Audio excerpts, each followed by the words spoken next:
Saturdays, as we head towards the season, means one thing, ladies and gentlemen. Your favorite NFL podcast is truly in the full swing of things. And as we are halfway through our divisional breakdowns here on the Sports Agents of Chaos podcast, as you can see on the screen, we are merely but a destructive dynamic duo this week. As you know, somebody is not here. Now, obviously, he has real reasons for not being here, but the Podfather is unfortunately. Wait, what happened? Some people, I'll tell you. You know what's actually funny? So this is the first episode since we have our own YouTube channel now that we do not have a full trio. And honestly, if we had put like betting odds, like if we actually had that, and like we had betting odds, who would have been? I feel like Rick would have been like a minus 150, 200. This would have been chalk. You would put in $5, you get like 10 cents back or something like that. Oh God! But ladies and gentlemen, as we mess with him, obviously, Podfather Rick cannot be here, but that doesn't mean that the show is canceled. God, the amount of times we've done 2-people episodes. The first episode of this, the pilot, was a 2-person episode. So, sure. Low key back to the. Wouldn't even make the first show. You believe that? He's gonna yell at us when we get back now. Yell at us. He's gonna message us while we're doing this. He does have his gateway into the show. So if he is listening to this and chimes in for like 2 minutes, that is entirely possible. So we cannot rule out the possibility that he might make a cameo appearance on this one. But obviously, with him being out, your usual duo is here, ladies and gentlemen. Iceman Jerry bringing us all in this week. And of course, my man, Justin. Justin, how we doing? Doing great. What could be bad? A little bit of football. Summer's coming to an end soon. We're going to get some games. I'm excited. Justin, it's almost August. Can you believe it? No, I can't. Wait, what do we do? Where the heck is this year going? I don't know. I don't understand it. It literally. I'm not gonna say the cliche of like, but the year just started. But it felt like, at least for me, because of my work schedule, and it's like, I mean, you and Rick both understand this. I think all three of us have like interesting work schedules to say the very least. I feel like mid-April was just a couple weeks ago. Yeah, a lot's happened since then, but it also feels like it was just yesterday. Like, it's utterly insane. I mean, so remember the Super Bowl episode pretty good. You're right. Yeah, it was February. Oh my God. Oh God. All right. So while me and Justin get lost in the sands of time here, we're not going to be lost in the sauce with this one. We have some fun, ladies and gentlemen. As I said at the top of the show, we are now this officially marks the halfway point in us talking about the divisions.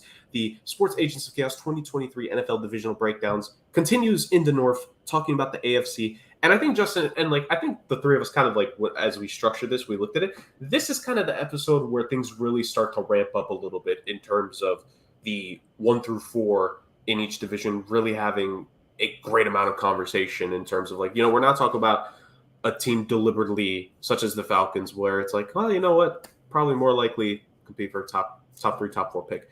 Or even last week where it's like, yeah, Bears good, but Packers could be good, but I think this is the division where things start to really take a turn of, oh, these are 4 really good teams, to say the very least. And we also have some news from earlier this week, unfortunately, that may or may not, probably will, affect this division, at least in the early portions of the season.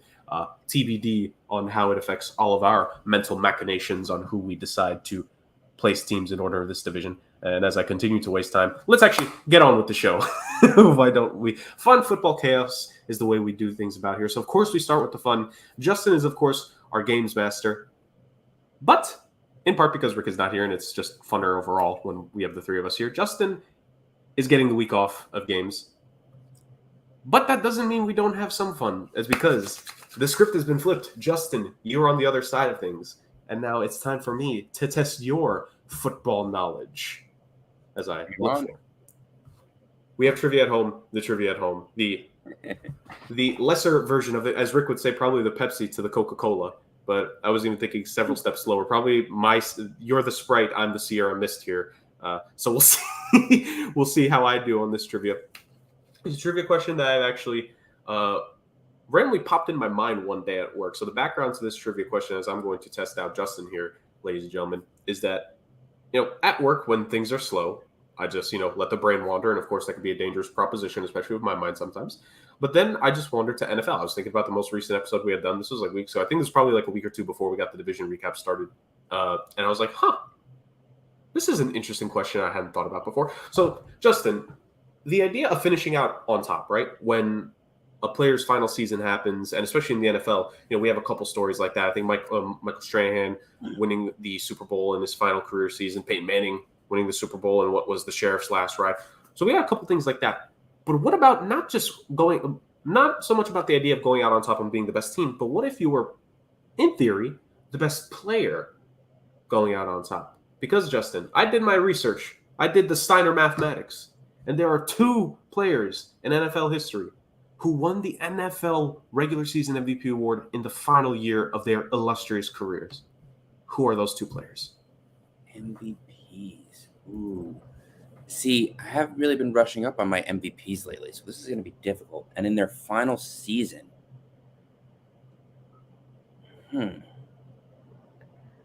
So, obviously, I don't think it's someone that's been recent. Brady did not win MVP last year. Rodgers is still around, so that knocks off about 3 years. Who was MVP before that? I don't think Peyton won his final years.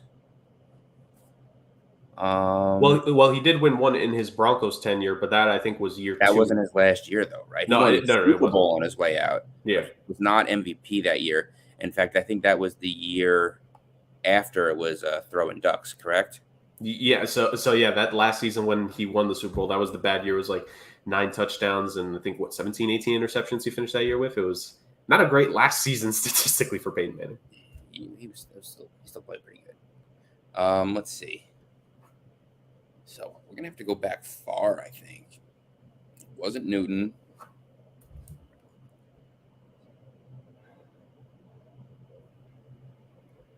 So this is where my memory gets hazy.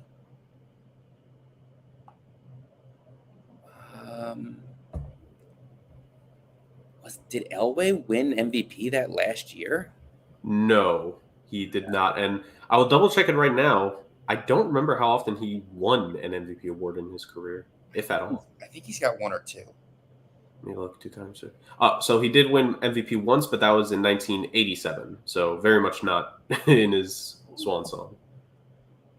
Jurg, I think you're going to stump me with this because I don't really know the MVPs as well as I probably should. Mm-hmm. I focus more on random stats. Fair enough. I will say this: one of the players in particular, there is a connection point to why he is to him and the team we'll talk about later on. So it's actually perfect timing that the week we talk about this division, I bring up this player. That's fair. So then I got to think of an MVP in the AFC North. Which would make me think it's got to be someone on the Steelers. So I don't remember in recent memory a lot of players winning from the Ravens, Browns, or Bengals. I know Boomer Esiason won an MVP with the Bengals, but he didn't retire after that. How far back does it go? Are we talking like Steel Curtain era? Pretty far. It's not going to be like Terry Bradshaw, is it? Did he win MVP? So Terry Bradshaw did win the MVP award in 1978, but his final season in the league was 1983.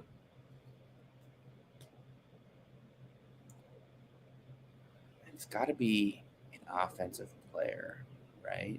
Both guys are offensive players. I'll give you that. Both guys were offensive. Well, there's only the 3 defensive players that we did in a trivia game in the past, and I don't think any of them were AFC North. I think one was the Vikings, one was – oh, no, maybe one was the Browns, but I don't think that was him either. And one was the former Redskins, I believe. Well, one was Lawrence Taylor as well. Oh, yeah, one was Lawrence Taylor. You're right. One was the Giants. It wasn't the Browns.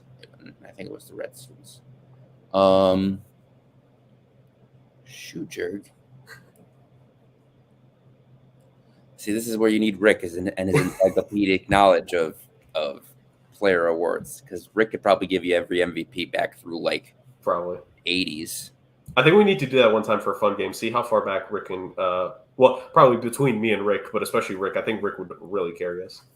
I don't know. You would think for someone that loves trivia and games and things like that and random knowledge, you'd think that I would know the MVPs going back, but I'm not sure I could name them back 10 years in a row. I think I would miss one or two. No, see. Here's the thing. I think we could name the players that have won it over the last 10 years, but I think the order is what stumps us. Yeah, probably. Because I think off the top of our domes, we can name like Mahomes, Rodgers, Brady, and Matt Over the Ryan. past 10 years, it's been like 3 people. Especially like the last 6 or 7. So it's like we can name the players, but the order, like I sometimes confuse seasons all the time. I remember your trivia about like total offense. I knew it was a New Orleans Saints team that had Drew Brees because the dude threw 4 seasons of 5,000 passing yards. I just forgot which Drew Brees team it could have been. Like it was definitely one of those. So it's in that similar vein where it's like I feel like we could get the players, but the order is going to stump us. So it's going back.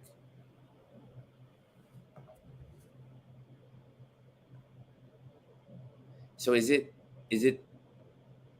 because the Ravens and the Browns aren't that old of a franchise, so I don't think it's going to be them. Well, remember there was a previous Browns iteration. So, yeah, but the only player that I think that would be on that list would then probably be Jim Brown. Are you officially submitting that? Yes, that's the only that I've made so far.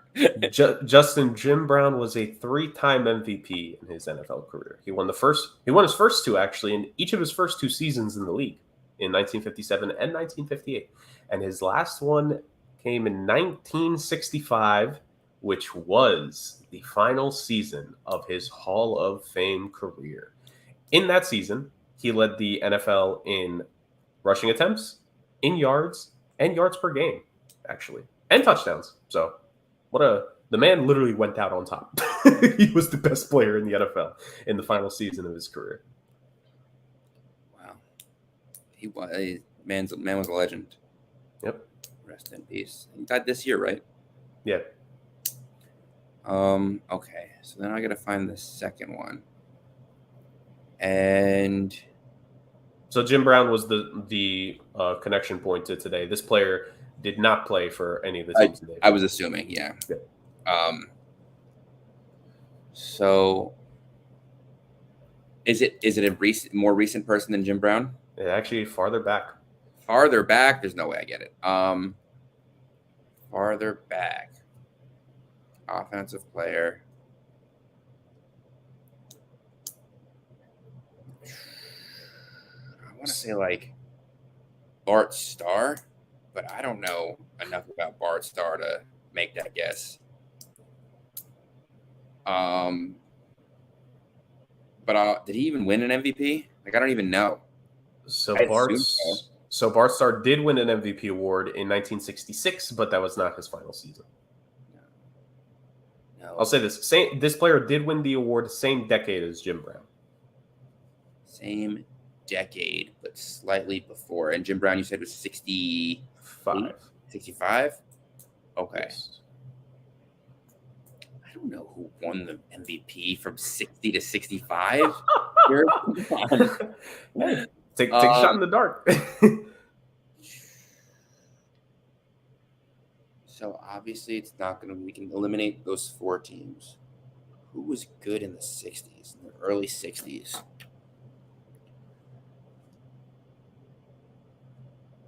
Maybe it was the Colt. Maybe it was Johnny Unitas? It was not Johnny Unitas, although not a bad guess at all. He did win an MVP award pre-Jim Brown's final MVP. He won in 1964, actually, but that was nowhere near the last season of his career. He retired after 1973. So I don't know how long these guys played for. Like I can name you a few players back then, but I don't know when they retired, how old they were. Like I know, obviously, Namath was there. I don't think he won an MVP, but all I know is he won the Super Bowl in '69. So I guess technically he probably was playing still in. Does not have an MVP in his career. Yeah, no. Joe Namath is the guy that people point to when we talk about Hall of Famers, and it's like, well, he's there, and I'm like, I agree, but at the same time, such a different like. I know. He was great in a different way. A lot of players were. I think it was really his personality, and also like a lot of his stats come from the AFL side of things, where like if the AFL had somehow survived, like I mean, he did win an AFL MVP, just not NFL MVP. I don't know, Jurg. I feel like I'm not going to get it. I think I might have to give up. I think I might be stumped. Really? Tapping out? Yeah, tapping out. All right. Well, to be fair to you, like this was a difficult question. Again, even myself, I think I could have guessed Jim Brown, just like you. I would have struggled with the second player. So in no way, shape, or form is this a demerit on you. You are, of course, still the games master and future game show host in America one day. Easily. So the player here. And it was actually very close in terms of one of the guys. So this is not the player. This is not who the other player was, but I just want to talk about how close it was. Y.A. Tittle won the MVP award in the NFL in 1963, his second to last season. He actually retired after 1964. So it was very close to that. And funny how the dude won it in his second to last season, and just the drop off actually from his MVP season to his last season. Justin, in his MVP season, he threw 36 touchdowns and 14 interceptions. In his final season, he threw 10 touchdowns and 22 interceptions. That was rough. It was rough. It was actually because of that season that he ended up throwing more career interceptions than touchdowns, actually. So, okay. You should have retired, why? But the actual answer, in 1960, Justin, Norm Van Brocklin. There's no way I would have gotten Norm Van Brocklin. And this is why I say, to be fair to you, I probably wouldn't have gotten him either. This is back then. It's probably not too much that went into considering who won MVP back in the day in terms of like how sports writers probably voted for it. Norm Van Brocklin was Philadelphia Eagles quarterback, 1960. They went 10-2 in his 12 games starting. So most likely probably led the league at that point, if I'm willing to bet. And again, this is different era, different time. The stats are not that impressive. He threw a little bit under 2,500 yards on the season, 2,471, 24 touchdowns, which was his career high, 17 interceptions, which is actually not his career high. So Norm Van Brocklin ended up winning the NFL MVP award in the final season of his career. I bring him up especially because he was, funny enough, a guy who didn't really have that impressive of a career when you look at it, like just, again, numbers-wise, one of these like quarterbacks from way back in the day. The stats do not impress anyone. He was actually the first NFL player to throw for 500 yards in a game, and he, to this day, still has the record for most passing yards in a game, 554, on September 28th, 1951. That's a game. Yeah. And actually, looking at the 1951 season as a whole, he finished with 1,725 passing yards in that season. So the dude could sling it. Yeah, damn near all his production, like nearly a third of his production for that season came in the one game. Because I guess back then it was like a lot more, I don't know what the word would be, like a lot more common for backup quarterbacks to technically come into the game. Because that season in 1951, he actually only started twice according to the statistics. And again, I know farther back it's like tough with the statistics, but according to what we have, he only started 2 games, but he still finished with 1,725 yards. So I guess it was pretty common to just go into the game back then. Wow. Yeah. But yes, the only 2 players in NFL history to win the MVP award in the final season of their career, Norm Van Brocklin and Jim Brown. That's a stat. It again, like, it was a spur of the moment thing that I just thought about, because I think I was thinking about previous trivia you had asked us, and my mind landed on the offensive player, but like the skill position one that you had asked. Like, I think specifically it was about wide receivers, because only 1 or 2 wide receivers have ever won the MVP award. No receivers have ever. My bad. No receivers. And I was just thinking about that. A certain amount of won offensive player of the year or rookie of the year. Yeah, it was that. And so then that just led me down the rabbit hole at work. And that's when I looked at Brocklin and Brown, and I was like, huh, interesting. And then it all just went from there. So you still got one of them though, Justin. So you deserve a little bit of credit. You still were able to get one of the trivia questions at the end of the day. So to that, my brother. 50%. Hey, I mean, batting 500 gets you in the Hall of Fame. Exactly. I mean, batting 500 would win you the MVP in baseball, if we're being fair. Justin, you're talking about batting 500. You're talking about you're better than Babe Ruth and better than Aaron Judge. Maybe not better than Shohei Ohtani. Shohei Ohtani might still have you beat there, but batting 500 still puts you in a pretty good class of player. That dude's lighting it up right now. Oh my God. I was kind of thinking about it and like, who's going to be the first guy. I thought maybe Judge or Soto. I think Ohtani is going to be the first $500 million player in baseball, to say the very least. And next year, I'm sure. That will be wild. But this is not a baseball podcast, ladies and gentlemen. Despite how we were about to veer off the topic right there, this is a good old-fashioned American football podcast. And we are here, of course, as it is in the title, as I talked about in the intro, as I hinted at during the trivia. We continue the Sports Agents of Chaos NFL divisional breakdowns here on the show. From the first division we talked about to the very last, we are going to break down the divisions in full here on the show, talk about each team, very briefly summarize the offseason and what our thoughts are going to be about them going into the season, where at the very end of each week here, we give you our personal predictions on who's going to finish in the order from 4 all the way up to 1 for this upcoming season. And the way that we talk about these teams is based off of how they finished last season. So we start with the team that finished in 4th first, finishing with the team that ended up winning it. So if you feel slighted, just know it's all based off of the stat. And Justin, as I always like to say, men lie, women lie, but the numbers don't lie. Can they be manipulated? Sort of, but the numbers do not lie in this case. So that being said, Justin, I feel like it's time. Let us truly begin this. Let's transition from the fun to Tuesday football, and let's talk about the AFC North. And we are going to be talking about the team that Jim Brown played for. So continuing to loop in the trivia here. This is an interconnective show, ladies and gentlemen, among many other things that it is, including an anti-Josh Allen podcast. But this is, more importantly, the NFL podcast to be listened to at this time. And we are going to begin our divisional breakdowns talking about the Cleveland Browns. And Justin, despite the fact that he is not here, ladies and gentlemen, if you have joined the show previously, first off, thank you for continuing to come back. Not sure I really give you too much of a reason to come back, but we thank you for returning anyways. Those that are familiar with it know how it goes. The Podfather may not be here in person, but he is here in spirit and video format. So Rick gets us started.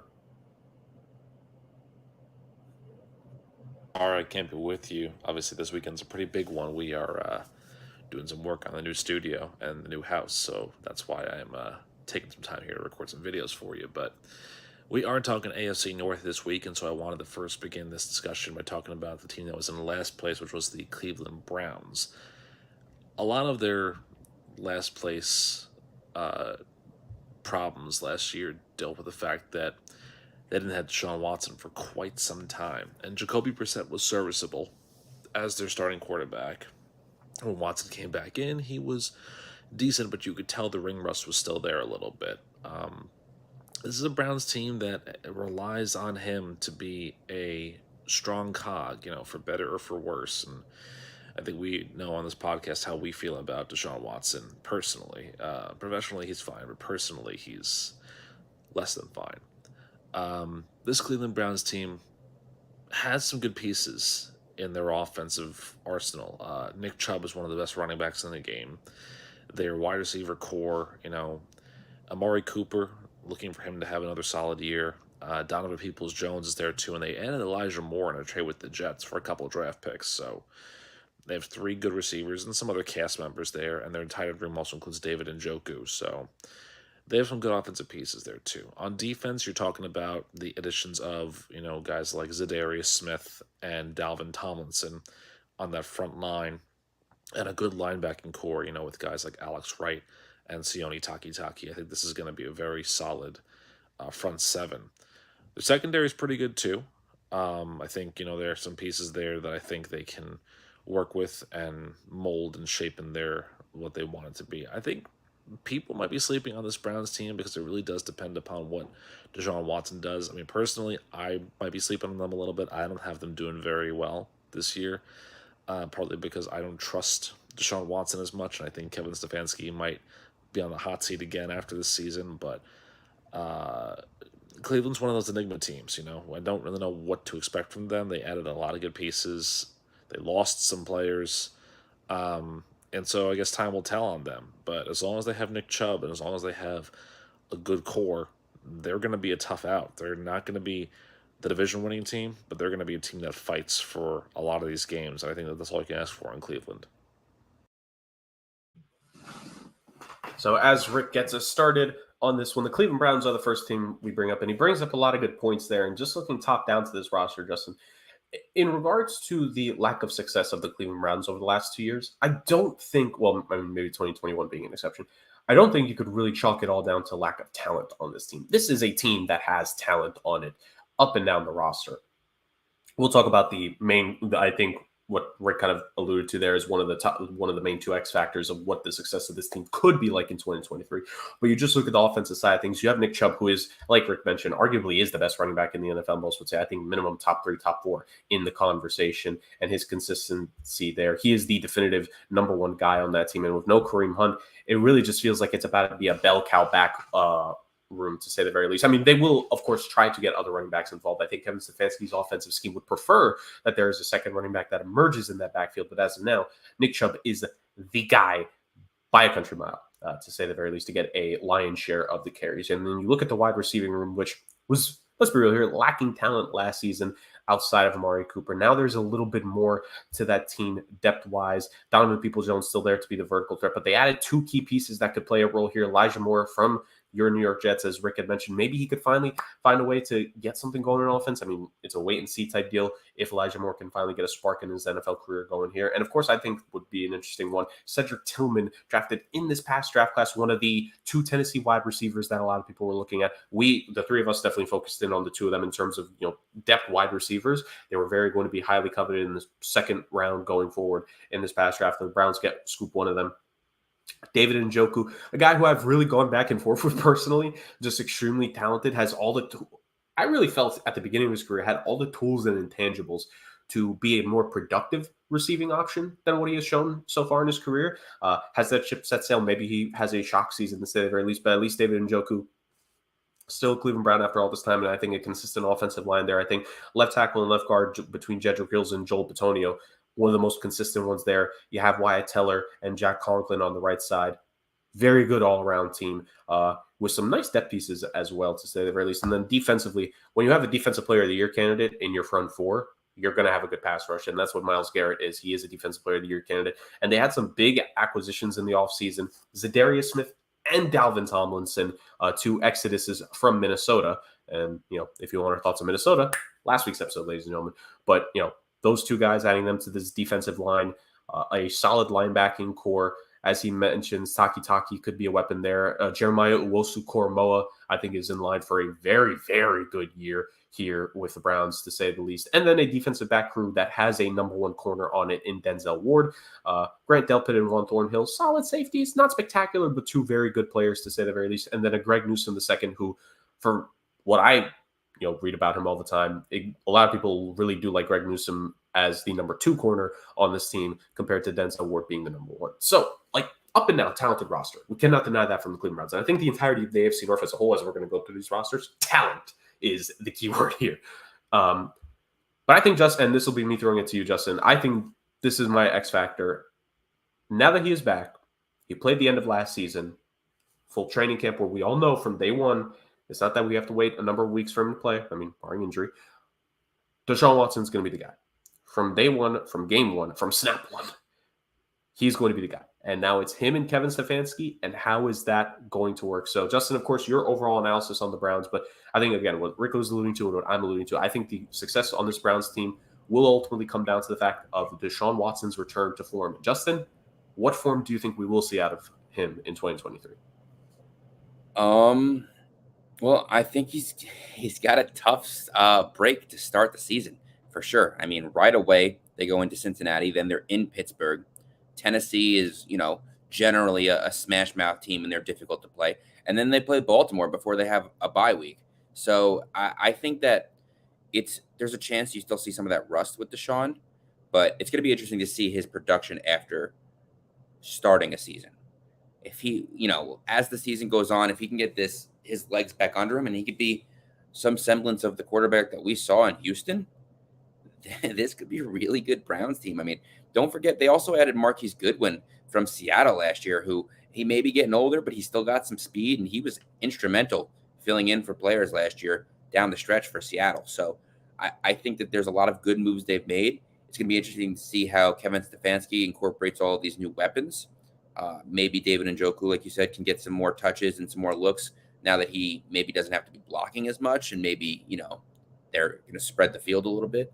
And we all know they like their two-headed running game, so we'll see if they can incorporate a new back or maybe even make an interesting signing coming up. We'll see.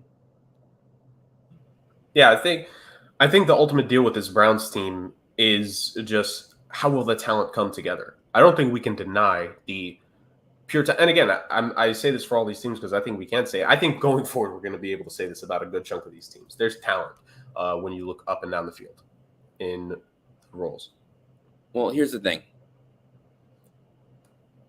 I want to know how Browns leadership feels about Kevin Stefanski also. Because this is, his fourth year there now? Yes. I know it's a new system, but windows like this close.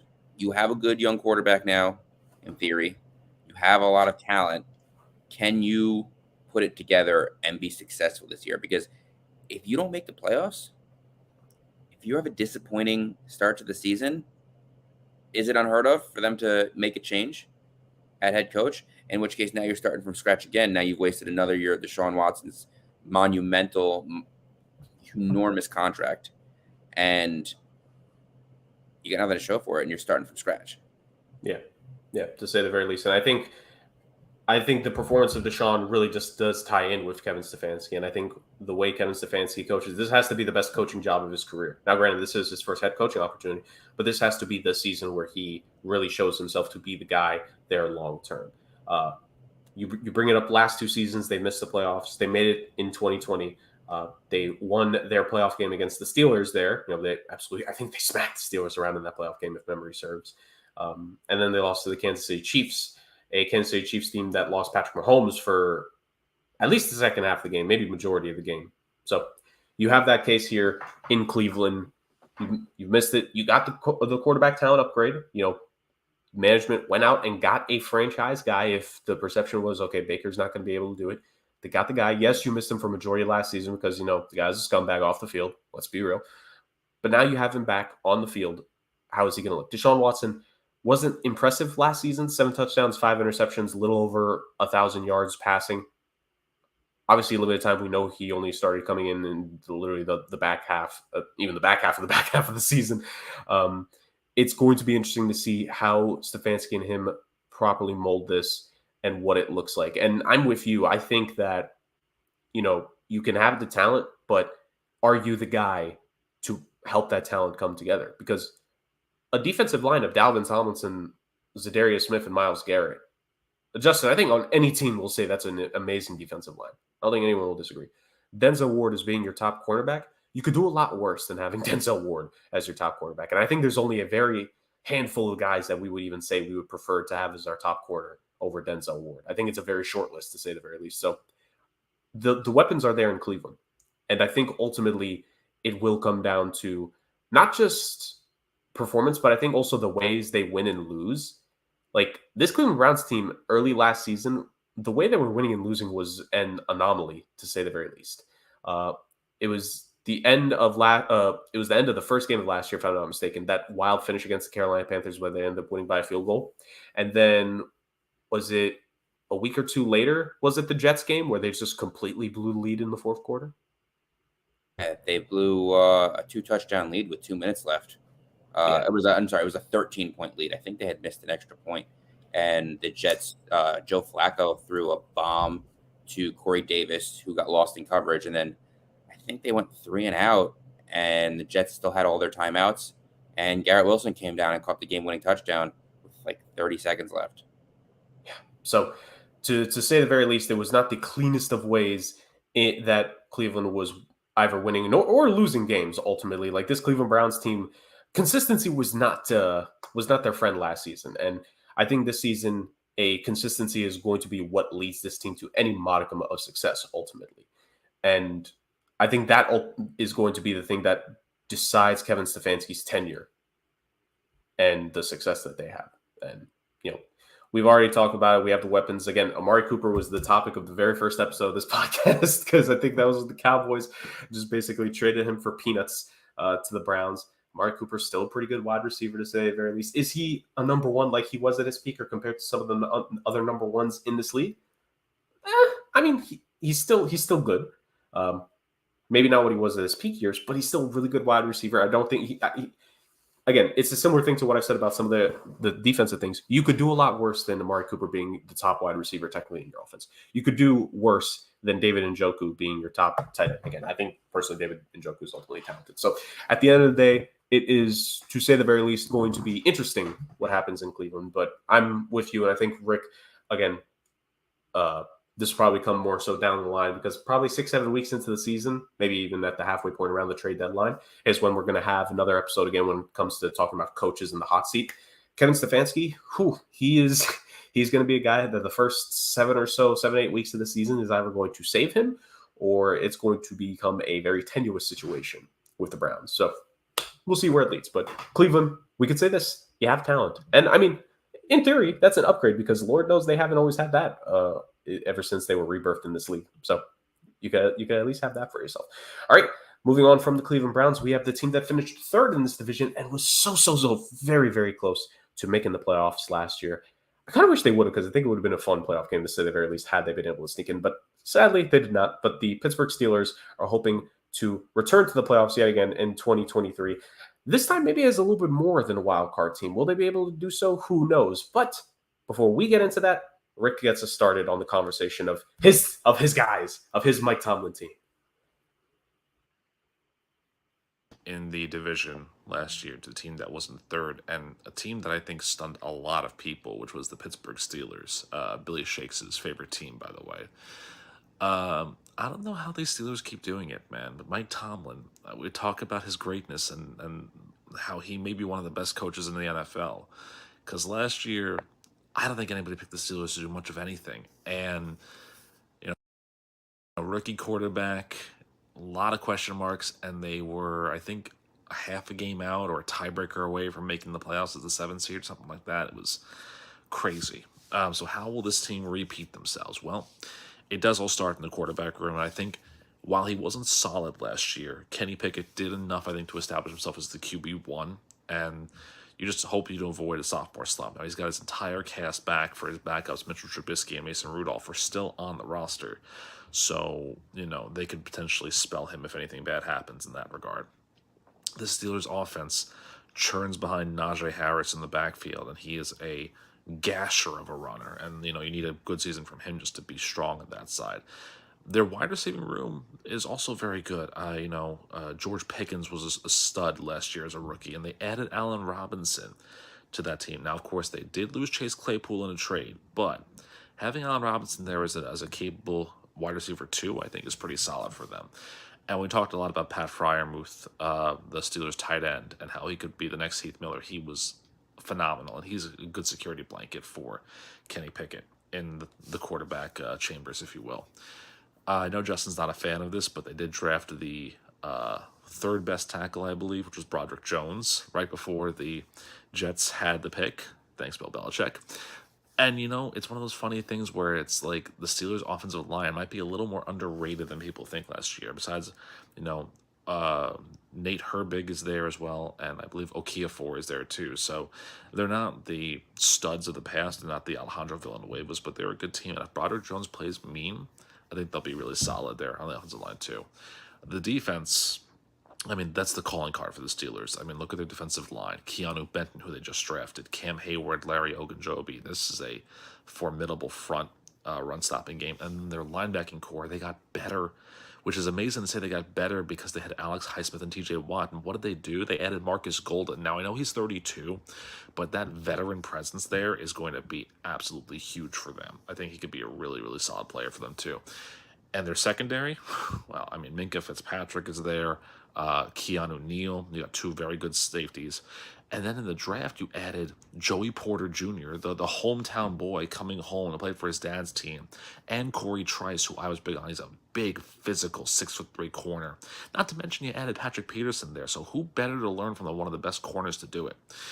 This Steelers team, let me tell you something. If they were in any other division this year, they would probably be a formidable foe. I think the Steelers team would win the AFC South going away. because they're in the AFC North and they got to face Lamar Jackson and Joe Burrow a couple times. And again, Cleveland's not a team to take lightly.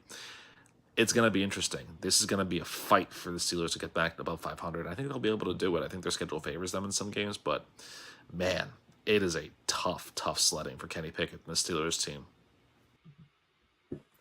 So as Rick intros us in there on that one, the Pittsburgh Steelers finished third in the AFC North last year, and they made some adds. This Steelers team, I think, under new management, because this past offseason was the last one that Kevin Colbert was in any way, shape, or form still with the team. I think they underwent a management change at some point during this offseason, if I'm not mistaken. Or was that last offseason? Am I completely confusing my timelines here, Justin? You're muted. Honestly, I don't remember. Yeah, no, neither do I. But there was management change on this team, and I think it shows. And these Pittsburgh Steelers team had a very active offseason. Like the Pittsburgh Steelers, if you could say one thing, they are not for complacency. They do try to get better. They are not okay with just missing out on the playoffs. And even 2 years ago when they just made it as a 7th seed, like this Pittsburgh Steelers team, Rick mentions that one of the reasons why Mike Tomlin has earned the legacy he has as a head coach is because they just do not finish with a terrible record. And even in seasons where you think it's done and over, they'll find a way to sneak into the playoffs. Now, granted, the last couple times they've stuck into the playoffs, there's been a lot of one-and-done campaigns because they're going up against the upper echelon of the AFC, which at one point they were in that upper echelon in the AFC. So it's a long road for the Steelers as they try to get back to that standard over there in the Steel City itself in Pittsburgh. And can they do it now? Year 2 with Kenny Pickett there, and really the first season where he's entering in as the bona fide quarterback there. Now, granted, Mitch Trubisky is still there. They extended him, actually, if I'm not mistaken, this past offseason. They trust him to be the backup quarterback there, but they also trust Kenny Pickett to be the guy. And they made some additions along the offense as a whole to try to have it. Of course, Najee Harris is coming back in as the running back now, entering year 3 for himself. And I know Rick said that they weren't as bad as he thinks they were, but the Pittsburgh Steelers offensive line just was not that good of an offensive line last year for what Matt Canada was trying to do offensively for the team. And then Najee Harris having a good year 2 with this team. I think at least halfway through the season, I don't know if it finished like this, but Najee Harris was easily getting hit behind the line of scrimmage more than any other running back in the NFL. This dude had to work for every single yard last year because the Steelers offensive line just was not great in terms of blocking overall, but especially run blocking. You just did not feel like Najee Harris was in the prime position. And again, Matt Canada was his offensive coordinator. But now you're entering a year where these offensive linemen get a little bit older in terms of a good way, stronger, better, more equipped, more cohesive. And you add, he kind of like made the joke with you that you didn't like it, but you only didn't like it because he didn't go to your team, Dustin. But Broderick Jones now being the tackle of the future for this Pittsburgh Steelers team to not only protect Kenny Pickett's blind side, but also I think he'll definitely play a role in run stopping the same areas because, I mean, the kid went to Georgia, SEC, plenty running happens in the SEC to say the very least. So you have that addition there. Overall to the offense, Deontay Johnson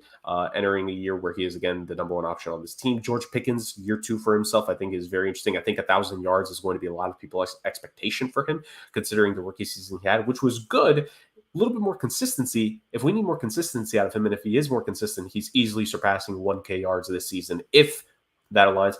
Underrated thing for me personally, Calvin Austin the third is going to be into the lineup this season. He missed all of last season due to injury prior to things starting. Maybe not so much as a receiving weapon, but I think the return game, I think the impact he could make in just like certain trick plays here and there, if they could get him. This kid, Dustin, I remember him coming into the draft, speed kills in this league sometimes, and this kid is literally a blazer. He might be the fastest wide receiver in the division as a whole, and I'm willing to bet that. Calvin Austin the third has blazing speed. So I think he could potentially make a difference there. But as he mentions, Allen Robinson the second didn't have a great tenure with the Rams last season. I think it was ultimately just a difference of philosophy, and maybe he just didn't work for Sean McVay's system ultimately. Can he maybe work better with the Pittsburgh Steelers? It remains to be seen, but Allen Robinson there and Pat Freiermuth and Darnell Washington, that's a really good tight end duo. But the strength of this team and really what could win them a lot of these games, because I still think you're going to get some growing pains out of Kenny Pickett, and now is a full 17-game season of him being the guy. I think teams are going to, it's always different when someone is the starter for full-time compared to when they just came in last season, et cetera. This Steelers team, if TJ Watt is healthy, if Alex Highsmith can repeat his performance last season, which I think that's the biggest if of on the Steelers team of how legitimate that performance was. Now, the Steelers obviously believed it because they actually extended him. I think earlier this week or maybe late last week, if I'm not mistaken. So they believe in Alex Highsmith. They believe, obviously, in this defense. Rick mentioned that Joey Porter Jr. and Corey Trice, 2 young cornerbacks to join this room. Minka Fitzpatrick, Keanu Neal, that are like, there's, again, talent. And this front 7, I would be scared to say the very least. Even as talented as a quarterback that there are on the other 3 teams, they're going to lose a little bit of sleep when it has to deal with this defense. So, Justin, Pittsburgh Steelers, we talk about it. The consistency of this team. Mike Tomlin's such a great coach. We know how well run this team is. But at some point, does being as well run as you are, do you lose out because the teams above you are just a little bit better? I don't know. What do you think is the pulse of the Steelers going into 2023 with this team? Well, I think the most important thing that they're going to need now is some consistency from Kenny Pickett. I mean, every time he started to get going last year, there was something that happened. He'd get injured. There was an interception. There was players were unhappy. Like, there's just every chance that they got to have an issue, there was an issue. So now we're looking for a little bit more consistency along the offensive line. I think Broderick Jones was an excellent pick for them. He'll fit that system like a glove. I think Najee Harris needs to be a little healthier, obviously. I think that coming into the season, he'll probably be in better shape than he was last year, because last year, all through a training camp, he had that nagging issue. There was a plate in his shoe. It was a whole thing. And, you know, I expect them to be more consistent from the get-go. That's the kind of coach Tomlin is. That's the kind of example I think that he's going to set.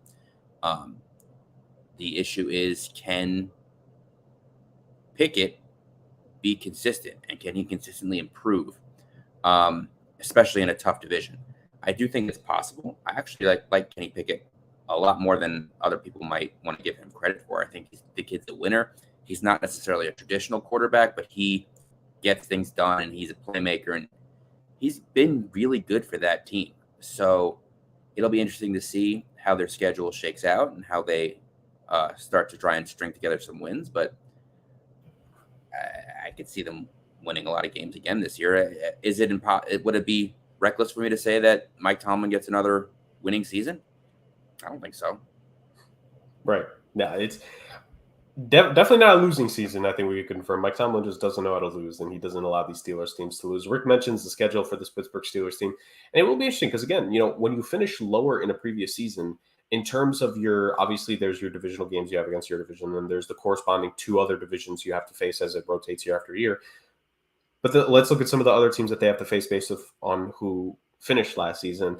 They're going to take on the AFC South as a whole. So that definitely helps the Steelers team. It's going to help the AFC North as a whole.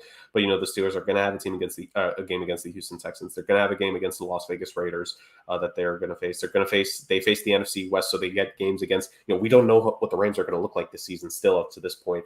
A, we haven't reviewed that division yet. And B, I think we're still very intrigued to see what that Rams team looks like, aside from Cooper Kupp and Aaron Donald being the 2 players there to lead the way.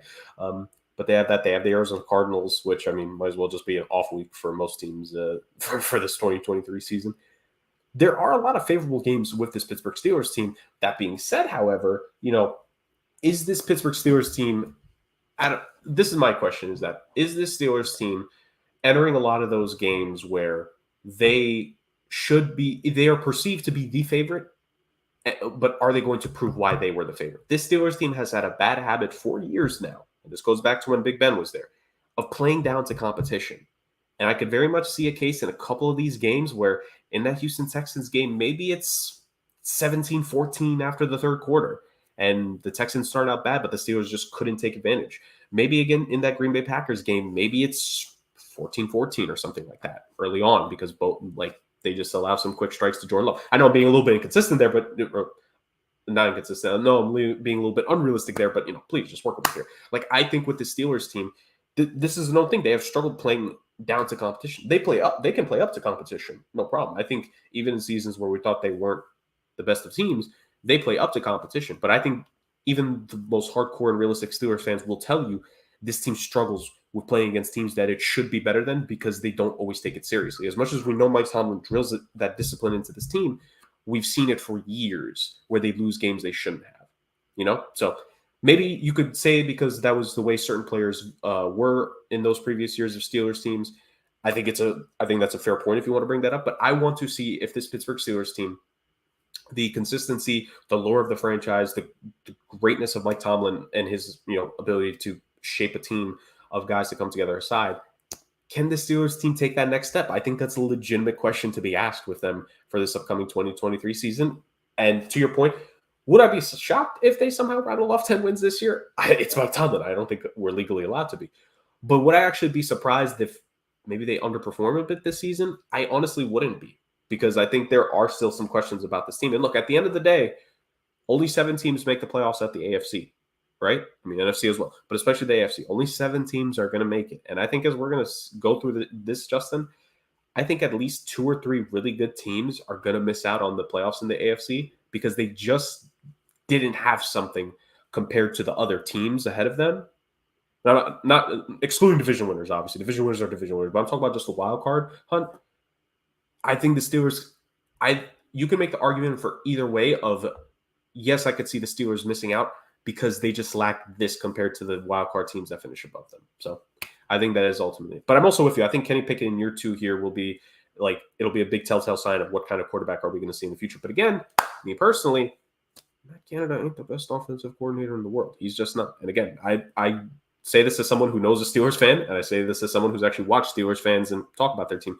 Not a lot of people are a fan of Matt Canada. And as much as Kenny Pickett needs to take that next step this season, which is fair, Matt Canada needs to be better. Because if he's coming out the same way that he was last season, this Steelers team is going to fall in a hole very quickly. Because first 5 games, 49ers made the playoffs last season. Cleveland Browns, Deshaun Watson could be back this season. Who knows? Baltimore Ravens in week 5. This team could be conceivably 2-3 going into their bye week. And out of their bye week, we don't know what the Rams are going to be like. Maybe the Rams are like 4-1, or I don't know when their bye week is, but maybe they're 4-1 or something at that point. And so you're a 2-win team coming off your bye. You're facing maybe a 4-win team. Pittsburgh, like this season, could turn ugly really fast. And I think that's a legitimate concern that they need to have going forward in 2023. But again, I'm not going to say that's just me, but I think it is worth bringing up because as we're about to get to, there's 2 really good teams up top this division that, as Rick mentioned, the Steelers are going to have to just have absolute dogfights with in regards to things. So there's that. Any more about the Steelers before we move on to the next squad? Nope. There we go. All right. The Podfather is going to return yet again, ladies and gentlemen, as we talk about the next team. One of the 2 AFC North squads to make the playoffs last season. In fact, these 2 teams, the 2 teams that we're about to talk about, clashed in the playoffs against one another in the wildcard round last season, funny enough. So we're going to talk about the ultimate, well, not ultimate's a strong word, but the loser of that game and the offseason they had. Ladies and gentlemen, the Baltimore Ravens. What will they be in 2023? Rick begins the discourse. Well, yes, that is, I believe, Thor's hammer behind me in the new studio. Good times. Let's talk about the second place team from last year in the AFC North. That would be the Baltimore Ravens, who made a big splash in the offseason, signing Lamar Jackson to a deal that wasn't fully guaranteed like he initially wanted, but was enough money to keep him in Baltimore. And that's a big signing because, again, the Ravens, I don't understand why the Ravens don't add a better backup quarterback than Pro Bowl alternate Tyler Huntley and Anthony Brown. I mean, it doesn't exactly do you any favors there. I have a lot of questions with this Ravens team. Remember last year when I was laid up with the appendectomy and we were talking to the AFC North and I said something about this Ravens team throws me for a loop and I don't know what it is?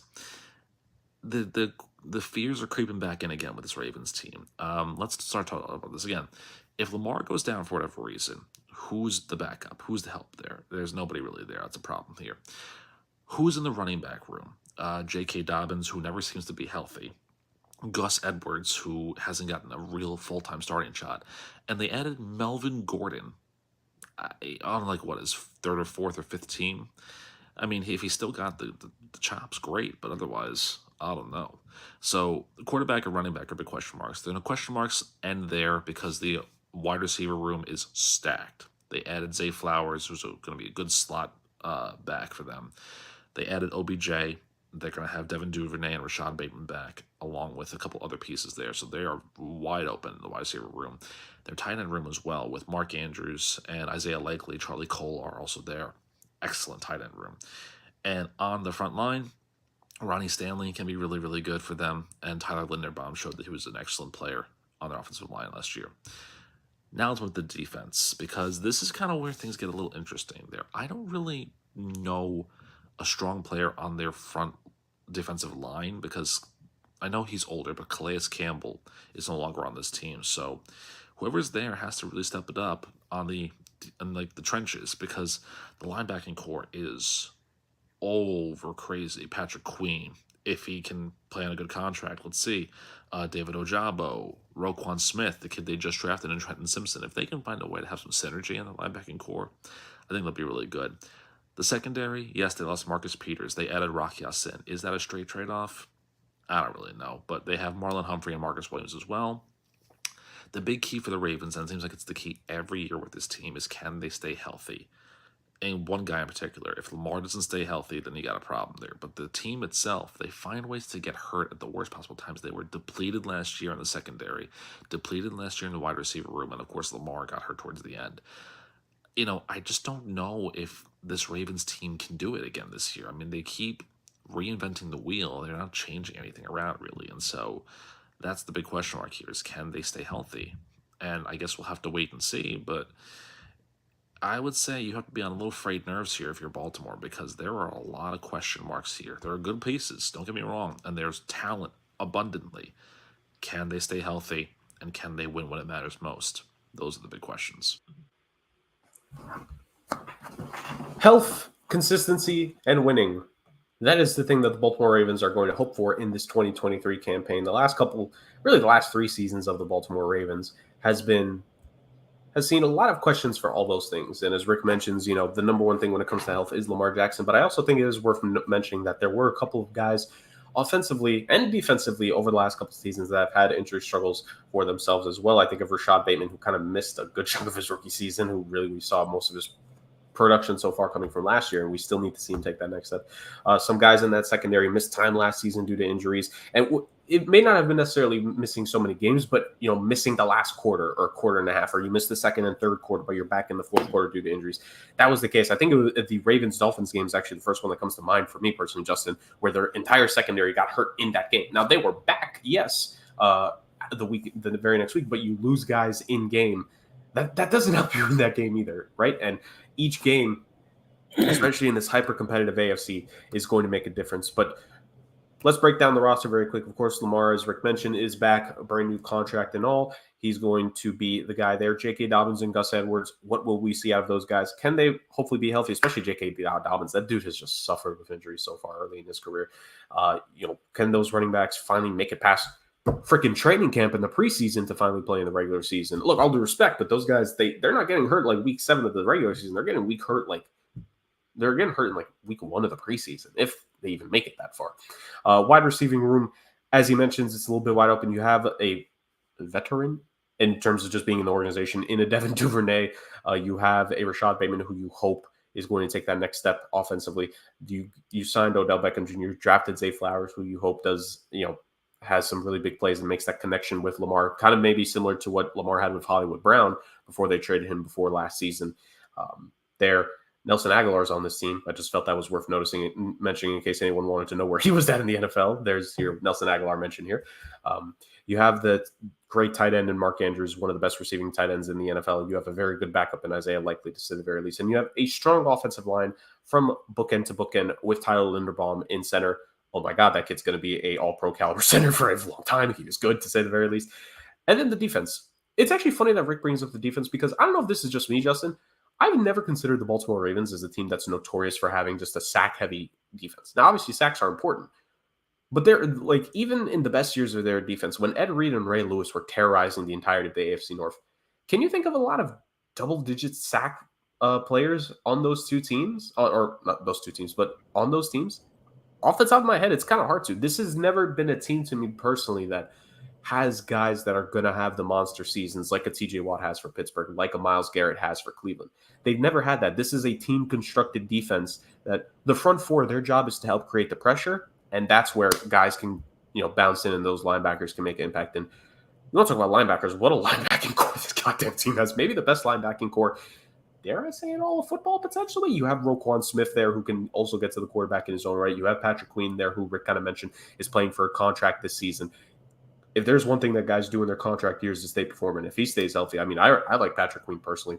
He's going to potentially make a massive impact this year. You have the veteran Tyus Bowser and what he could do. The young guy who they drafted last season, and now that he's hopefully fully recovered, and all that, David Ojabo, the impact he could make, I'm very interested to see. Maybe he could be the boost that pass rush needs to be better than what we're potentially expecting from them. And then the secondary, again, yes, they may have lost the playmaker, Marcus Peters, but I personally think Rock Ya-Sin is a very underrated corner. He's a good, steady corner, plays to a system really well.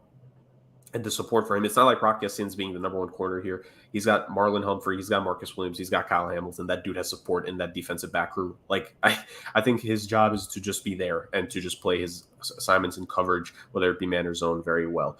To me, Justin, this is my ultimate thing to what the success of this team will be. This is the biggest change the Baltimore Ravens made this offseason. It was not even the wide receivers. It was not a new corner to start opposite of Humphrey. It was none of that. Todd Monken is now the offensive coordinator for this team. It is no longer Greg Roman and his offense that gets figured out after like 2 seasons, basically, but then the team keeps him 2 seasons longer than that. San Francisco, I'm looking at you. You did the same thing. Don't deny it. Don't deny it. Similar thing here in Baltimore. I think his offense was stale going into last season, and Lamar Jackson was just so talented that the first 4 weeks of last year, it looked like Lamar Jackson was going to make Justin's prophecy come true that he was going to win the MVP award.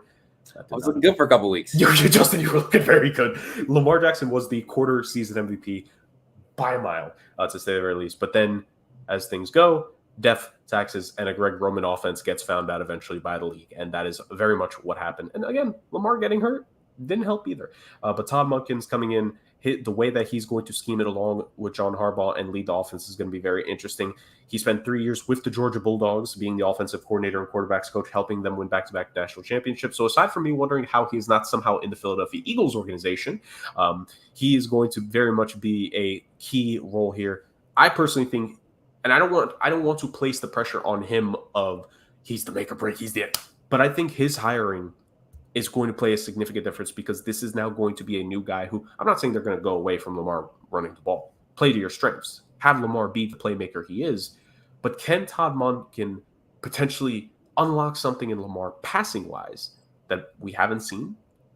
That I think, to me, is my big question with this team. So, Justin, the duality of a team. All the talent in the world. They've made the playoffs. They have a MVP winning quarterback. But there's a lot of flameouts in there, to say the very least. Yeah, I mean, it's obviously the health of Lamar is going to be first and foremost on this team. But really, offensively is where I'm looking for them to improve. They had a good defense last year, and you're right. They're never they get a good amount of sacks, but they never have like the guy that's like, all right, he's going to account for 40% of the sacks. No, they spread it around. They do well with great coverage, and they get a lot of guys involved. But now, with Calais Campbell not there, obviously the run defense has to be good. But the issue for me last year was their offense was Lamar Jackson, and that's it. I know Andrews missed a few games, but he was like in and out of the games that he was in. They had nothing at receiving. They had no one else to run the ball, which they rely heavily on. And it was just a disappointing year. So it's going to be interesting to see how they can, turn it around is the real answer here, because they are going to need to turn around that offense and really get that production, especially for the amount of money now that they're paying these guys. Obviously, Odell's there now. Zay Flowers is looking really good in training camp. He's the one guy that I think would have something to say about your Calvin Austin take. And look, they got to stay healthy at running back, and they really need to get that offense rolling early.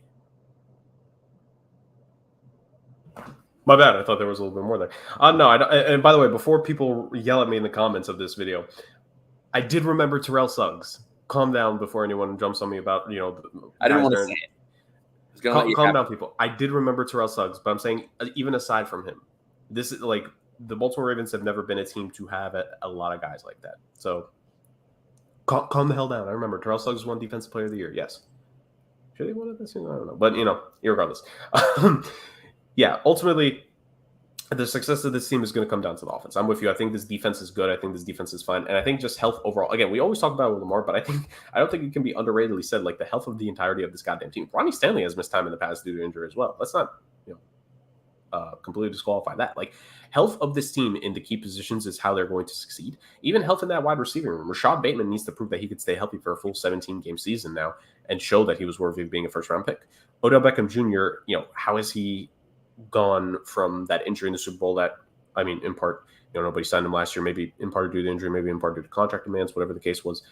What is Odell like now that he missed a full season and is coming back to football, right? Like, there's guys like that. Again, the running back room, even Melvin Gordon being the third guy, he's had sort of injury issues to an extent. So it's like, I don't know, man. There are a lot of actually, Melvin Gordon probably more fumbling, but irregardless, what about this Baltimore Ravens team is going to be the X factor? I'm with you. I think it's going to be the offense, and I think it's going to be that if, and I know he's won an MVP, but it doesn't mean you can't get better. If Munkin can help Lamar Jackson discover something that he hasn't shown us yet, if Lamar can improve even more as a passer, if he could really get in sync with these weapons here, him and Mark Andrews have a connection, him and OBJ get a connection, him getting things going finally with Rashad Bateman and maybe him and Zay Flowers, and a balanced rushing attack, him being able to run an option attack potentially on certain plays with Dobbins finally being there for a full season, with Gus Edwards being there. Like, this team has weapons, to say the very least. And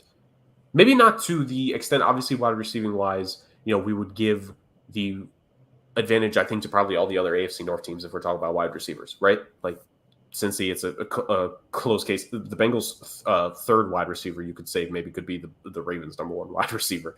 Like, that's how good the Bengals are. You could say the same thing about the Steelers with their number two wide receiver. If you think it's Pickens, he could be the number one on this team as well.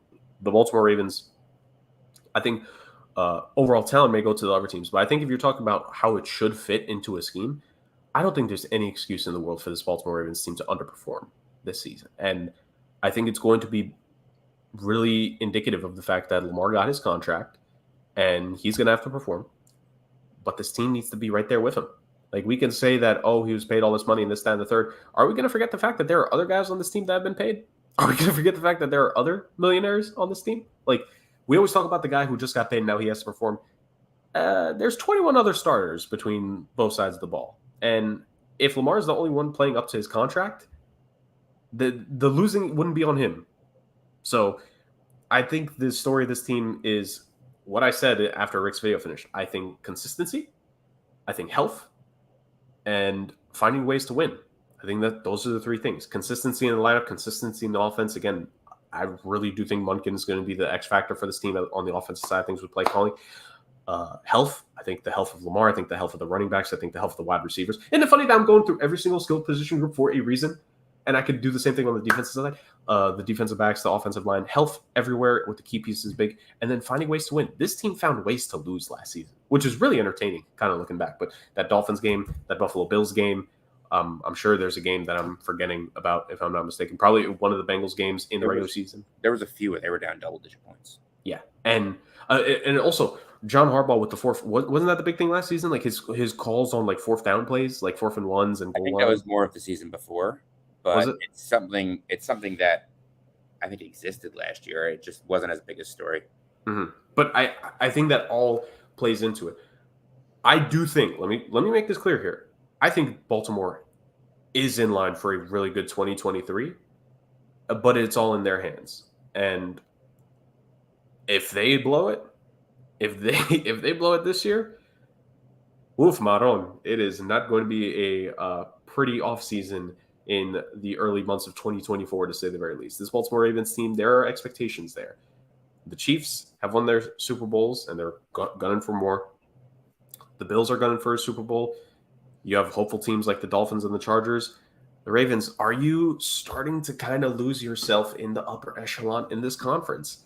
I think if they lose themselves, there's going to be a hell to pay for, to say the very least, and people are not going to be happy in that organization. If there's one thing that the Ravens cannot afford, it's to lose themselves from being one of the better teams in the AFC. I think they still deserve to be considered in the convo, 2023 will be the ultimate crossroads of, are you truly that? Or are you, dare I say, entering a Vikings territory? You don't want to go in Vikings territory. Baltimore, please, you don't do it. Don't do it. But I think, oh God, they both wear purple. Oh no, the Ravens are screwed. But all joking aside, irregardless, I think we all can agree. I mean, Rick sort of said it, but he's not here. But we're just going to put words in his mouth for him. We're not even going to tell you guys. We're not even going to play his video of all his 4 teams. We're actually going to tell you what we think his 4 teams are for this division order. But no, in all seriousness, I think the Baltimore Ravens have a very interesting 2023 coming up, and those things, consistency, health, and finding ways to win. The elite teams do that. Prove yourself to be elite, Baltimore. I think that is the tagline for 2023. Prove to be as good as you think you are. Because there's a difference between how good you are and how good you think you are. Trust me, those are 2 very, very different things. Titans fans can tell you all about that. They think they're better than what they are, but they are really just not that great of a team. Several years now. All right. Shots taken aside. Justin, let's finish this off. We're going to be talking about the team that won the AFC North from last season. The team that 2 seasons ago made it to the Superb Owl. And last season were this close to returning, losing in the AFC Championship game to the eventual Superb Owl winners. Of course, the Podfather is here to do it for us. Rick, get the convo going. Cincinnati Bengals 2023. Are they going to make it far again?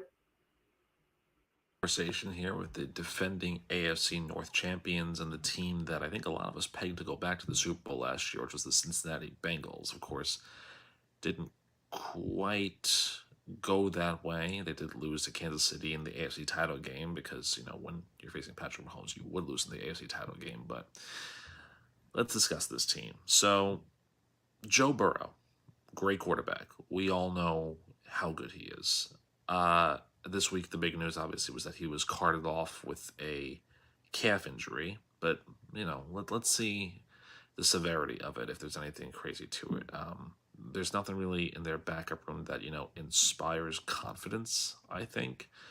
Trevor Siemian is the QB2. So that answers that question for you right there. Joe Mixon, excellent running back, but they did lose Samaje Perine, so they need an RB2. And I don't know if they have a guy yet. Maybe Travion Williams can be, but I don't know about that. This is a big year for the wide receivers that are there. Tyler Boyd, Jamar Chase, and T. Higgins. A lot of them are going to be playing for contracts, and you really can't pay all of them, so somebody's going to have to make the move there. But those are 3 top-tier receivers. When everything is right, this Bengals offense can flat out fly. Of course, it would be nice if we had Hayden Hurst back again, but they replaced him with Irv Smith. So there's that. Look, that offensive line they rebuilt last year. Jackson Carman, Ted Karras, those guys. And they drafted Jackson Kirkland last year. They added Orlando Brown from the Chiefs this year. So they've got a really good, solid group over there. And even their defensive line is really good too. Basham, Hendrickson, Hubbard, all excellent players. And they added Miles Murphy, who is a athletic player. Really, really solid player. I think he'll be really good in that group there. Their linebacking core does give you some questions. Aside from Jermaine Pratt and Hakeem Davis-Gaither, I'm not really sure who's going to step up from there. But, this is a team that's relied solely on, getting pressure to the quarterback. So the linebackers kind of drop back into coverage. Where they might have issues, though, is in the secondary. Because, again, they did lose Jesse Bates and Von Bell and Trey Flowers, and if you want to call Eli Apple a big loss, it was the depth, So they have, Cam Taylor, Britton, Daxton Hill, who are back there too. But that Bengals secondary, it's looking a little weak. Looking a little weak for my liking here. So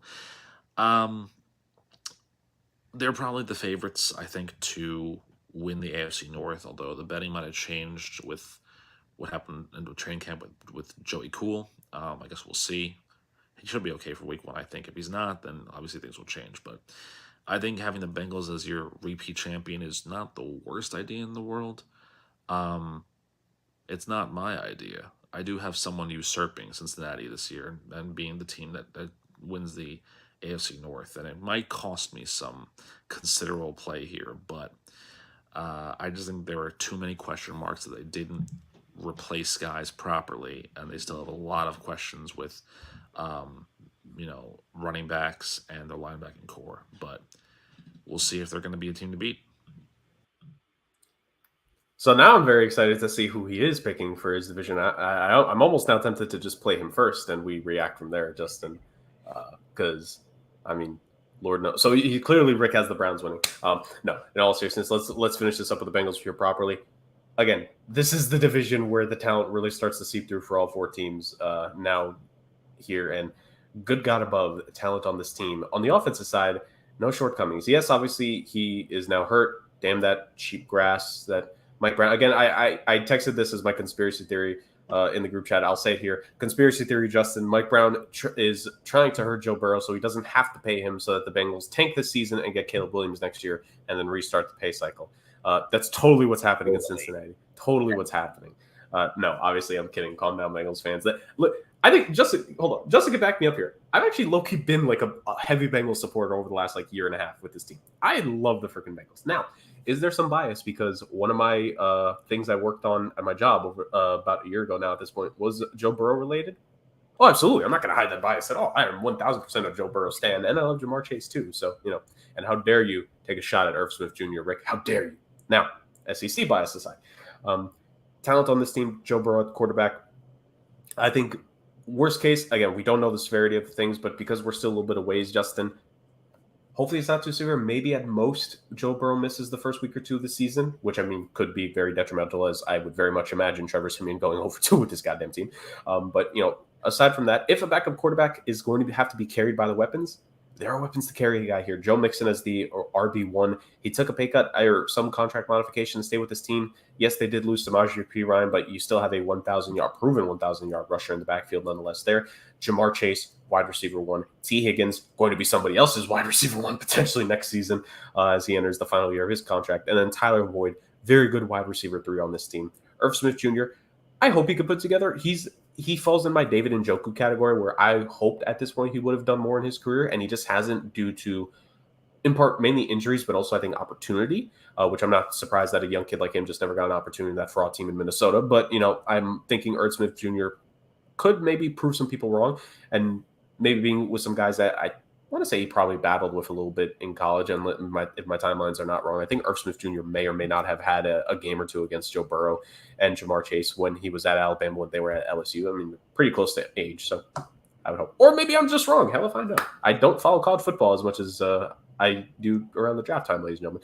But offensive line-wise, this is a very intriguing situation, to say the very least. Jonah Williams is going to be a free agent after the season, and I thought they would have traded him, but it looks like they're just going to keep him and start him at right tackle. It is now Orlando Brown Jr. being the franchise left tackle for this team. Cordell Volson at left guard, Ted Karras at center, and Alex Kappa at right guard. And their depth includes a guy who, yes, he's still on the roster according to this depth chart, Lyle Collins, the guy who me, Justin, and Rick have all asked at some point this offseason, is he still a Bengal? Yes. Yes, he is, actually. So there's that. And it's actually funny now that we're talking about the Bengals and Ravens back-to-back here, Justin, because whereas the Ravens to me are a team where it's like the linebacking is the strength of their defense, compared to their, like in the front seven only, the linebacking is the strength compared to their pass rush attack. You kind of got the opposite where the Bengals rely on their pass rushers, and they are very known to be a blitz-heavy pass rush, dilated defense. You have Sam Hubbard, who had a pretty good season last year. You have a BJ Hill, who every once in a while he'll get to the backfield. I think he had like 3.5 sacks last year, but him and DJ Reader, BJ and DJ, DJ will be there mainly for run stopping. But it's Trey Hendrickson, who they're hoping can get back to the level that he first started at. And since I think his first season with the Bengals, he finished with 13 sacks. A little bit of a step back last year. I think he only finished with 8. I think they're hoping that he takes it back up to the double-digit range. And to be fair to this Bengals team, they have some young pass rushers that could potentially do some damage here. Joseph Osai, who is best known for making the late penalty on Patrick Mahomes in last year's AFC Championship game, but a kid who missed a lot of last season. Really, he didn't get a lot of playing time, but I think if he gets a little bit more, could do something. And Miles Murphy, who they decided to draft with their first-round pick out of Clemson, a kid who I think is going to be pretty good, to say the very least. A decent linebacking core, like Rick mentioned, is Jermaine Pratt being the guy. And then a defensive backfield where it is Nick Scott and Dax Hill as the safeties, Cam Taylor-Britt as the corner, and Mike Hilton as a depth player there, but the other starting corner, according to just depth chart, again, we're going off of depth chart for these players that we list here, ladies and gentlemen. So if we are wrong, blame ESPN. I don't know. They're the ones that make the depth chart. But it is Chidobe Awuzie, who is potentially the number 1 corner on this team. And I'm with Rick.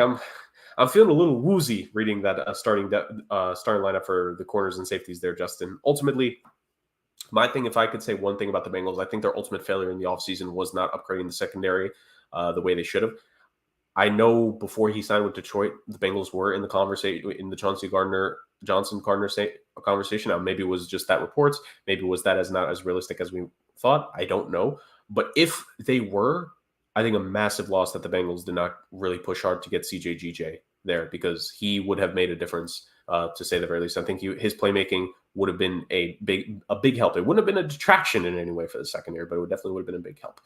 So the defending AFC North champions here, Justin, 2 years ago, they made the Super Bowl. The Bengals have been good the last 2 seasons, but now there are some questions. I think probably more questions this season than they faced going into last year when it came to the roster. What do you think about the Cincinnati Bengals going into 2023? Well, I'd like them to get the offensive line working better. I think that was a major issue last year. I know Joe Mixon had a couple of good games, especially that one game where he had 6 touchdowns, but he was also among running backs that were hit before the line of scrimmage, like more than any other player. So, and now that he's got, he's another year older, he's had injury concerns in his past, and they don't have the backup that they did in Samaje Perine. There's going to be issues there if they can't get that offensive run game going. So obviously you want to protect Joe Burrow. The calf injury does not inspire confidence going into the beginning of the season, but I think he'll be fine. I think he'll make opening day, hopefully, fingers crossed. And look, obviously their defense needs help, but Chidobe Awuzie was pretty good for them last year, and I think they should still be the team to beat. Right, and part of that is, I think in the NFL more than the other sports, I mean, maybe you could argue it in terms of the NBA, but I think in the NFL more than the other sports, like, unless something drastic happens in an offseason, it kind of just makes sense to pick the previous division winner to likely repeat.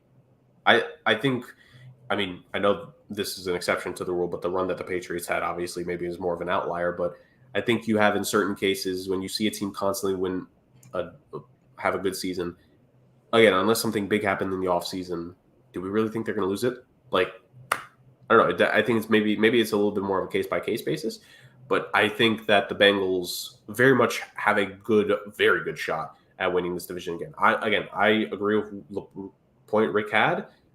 I would have brought it up if this was a normal 3-person show, and I would have been the first one to say it. I think this Bengals secondary is going to be a big thing. I think maybe this will inspire the Bengals to maybe be a little bit aggressive come the trade deadline, because you have some upgrading to do on that defensive side of things. Like you mentioned, I think the offensive line, they definitely need to improve, because Joe Burrow was still sacked 41 times last season, and that that's just sacks finished. That doesn't count to pressures and quarterback hits and stuff like that. And like you mentioned, Joe Mixon being hit just as much as Najee Harris, like being up there on that list. Like, this Bengals offensive line needs to take that next step. And maybe does having a franchise left tackle, a proven franchise left tackle, funny enough, one of the previous teams in that division, mind you, even though he was actually playing right tackle because Ron Stanley was on the left, but regardless, Orlando Brown Jr., maybe him being the left tackle now of the future, does that help things out? I mean, I don't think he was bad in Kansas City, to say the very least. They just chose not to pay him. Don't know why, but there it is. Orlando Brown Jr. there. I think now Jonah Williams being on the right side. Again, it's kind of weird because I think we all know he's going to leave after this season. He wants to be a left tackle. I think that much has been made clear. But, I mean, if they are just going to take that risk and they're just going to keep him on, I mean, he's good. He's still a good tackle, and I think him being on the right side now just bolsters that line a little bit more. I think it's just interesting because what is the future of Lyle Collins? Are they going to be okay with just having him be off the bench as that swing guy to put in? I don't know what his future is going to be like. So there's certainly questions there. But again, talent is sometimes what wins games. And if we're talking about quarterback and like if at the end of the day it needs to be your offense that wins you a game, I think this is the team in the division. If you needed to trust a offense in this division to run a 2-minute drill for you, I'm taking the Bengals over the other 3 teams in this division. If I need to win a game in the last 2 minutes on an offensive drive, it's the Bengals beating the rest of this division on that by far. Like Joe Burrow is cerebral in the way that he can pick things apart, and if he is able to come back, if it is just a calf thing and it hopefully doesn't hamper him way too much at the start of the season, that'll be a big thing. Now, again, part of the reason why Rick mentions is that scheduling. When you were a good team last season, you're going to get the schedule of a good team, aka tough competition, and you're going to face some of the other top teams. Now, of course, you get to face the AFC South, you get to face the AFC West. There's some cupcakes in there, but you have a game with, I mean, you're facing the NFC West. I said AFC West, excuse me. I meant NFC West. You're going to face the 49ers anyway because you're facing that division. But you're also going to be taking on the Buffalo Bills in one of your games. You're going to be taking on the Jacksonville Jaguars, last season's AFC South winner. And you're taking on, I mean, you're taking on the Minnesota Vikings. But you're taking on 3 division winners from last season, trial by fire. And that is going to be the interesting thing. And ultimately speaking, last 2 weeks of the season, maybe last 3, depending on how you, well, actually, no, it is. I think it will be the last 3 weeks of the season will ultimately give us the Bengals' destiny, because week 16 at Pittsburgh, what the playoff picture will look like at that point will be big. Week 17 at Kansas City, at Arrowhead, which, can these teams play in Cincinnati? The last 3-4 times they faced have all been in Kansas City, but it'll be at Kansas City, and then TBD right now, but week 18, Cleveland Browns. Could the division be on the line for Cincinnati at that point? Will it be the Browns that they face for the division? That we just don't know. But I think the Cincinnati Bengals team has the talent. I think they're going to win games. Good. I was kind of mentioning it with the Ravens, but good teams to really good, great teams, they can win the games against the other tough teams. And I think we're slowly starting to get to a point in the schedule, Justin, where, we mentioned it with the AFC and the NFC South, where, they have tough games because they're facing, this, that, and the third opponents, right? I think this is the division where we need to start talking about with some of these teams that we can't just say it's a tough schedule because they're facing other tough teams. Because at the end of the day, we're talking about it's tough for the Bengals because they're taking on the Buffalo Bills, right? And they're taking on the 49ers. But when we talk about the 49ers and the Bills, we're going to say, well, they got to take on the Cincinnati Bengals, right? We can't. I don't think we could use that as a talking point anymore, which is something that gets me personally excited for us going forward with the division talk. So I think the Bengals, personally, having more than fair shot to repeat as the AFC North winner. And unless it's a catastrophe to start the season, I think they very much deserve to be favored to win the AFC North. Again, I think fully healthy, this is probably the second best team in the AFC. And they've proven it the last 2 years. And only the best of the best are going to take them down. So, Cincy, kitty cat goes meow. Because it's looking, I think 2023 will still be a pretty good year for the Cincinnati Bengals, to say at the very least. It's a new saying for me. I see with the YouTubers I watch, I've heard it. They don't say kitty cat. They just say, what? Actually, wait, do they say kitty cat goes meow? I don't know. They at least say cat goes meow or kitty goes meow, one or the other. But yeah, Cincinnati Bengals, I think a good 2023 to say the very least. I can't poke any holes in that logic. So. Hey, thank you. Good. Come on, Justin, YouTube. We're part of the YouTube community now. We gotta. I gotta learn, I guess. you gotta start diving into the same fields that I am in. But yes, that's my analysis with the Bengals. What do you think about the Bengals for 2023? Or any last notes, I should say. Well, I'll give you some more details when we do our official predictions. Okay. All right. So, Justin, I will let you decide this here. Do you want to listen to Rick's first, or do you want the two of us to go first? It's a good question, because I feel like part of me wants to get my information out, and then I'll complain about what Rick has to say. But I also don't want to wait. You know what I mean? What do you think? I put it on him and he puts it right back on me. No, I'm in a very similar spot as you. It's I would like for us to just say what we want to say and then tear into him after. Or I think it could be fun if we just taunt him first and then we are like, well, here's why Rick's wrong. It could go either way. Let's give it a shot. Whatever. Do I have a coin? Okay, I don't have a coin, but I have. Hold on.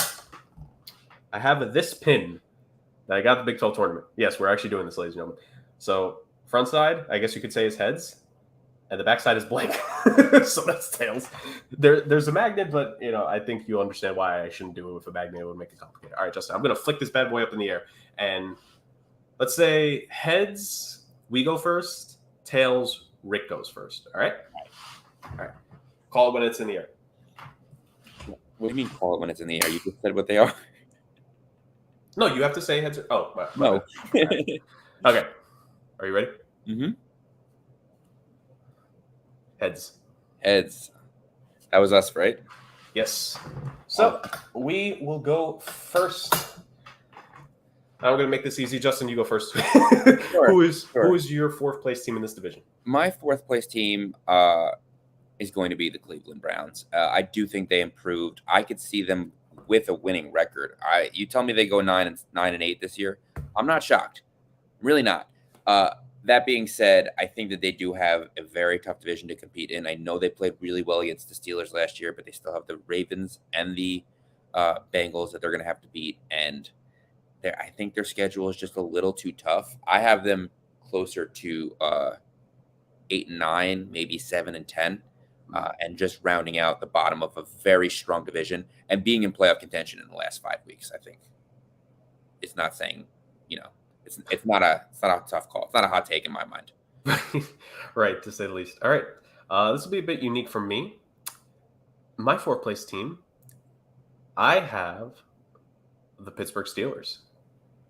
Similar to you, I think technically speaking, 8-1 or 9-8 could constitute as 4th place in this division. This could be a really good division potentially, but I just think, Kenny Pickett. I love Kenny Pickett, and I do hope he succeeds. But I think him going into year 2 now, his first full season as a starting quarterback, I think there's going to be some sophomore slump. I think there's going to be some growing pains. And I think we're going to see a game or two where and it's all in development. And if his development is further along than we think, then the Steelers are obviously going to outperform what I'm thinking. But I think there's a very fair chance that Pickett, this may just be a year of more growing for him. And I think having to wait for a young quarterback to grow, obviously it takes time and it can be fruitful, but it will hurt along the way, right? Not every single development cycle it goes the same. Some teams go through growing pains. I think this will be a growing pain season for him. And again, I think that offensive line, I love the addition of Broderick Jones, but I still think it takes more than just one guy to fix an entire offensive line. I really do. And I think there's still some improvements that team had to make. But again, a 4th place in this division would be 2nd or 1st place, I think, in some of the divisions we talked about the last couple of weeks. Like the Steelers are a good team, but stacked to the rest of this division, I think it's kind of tough.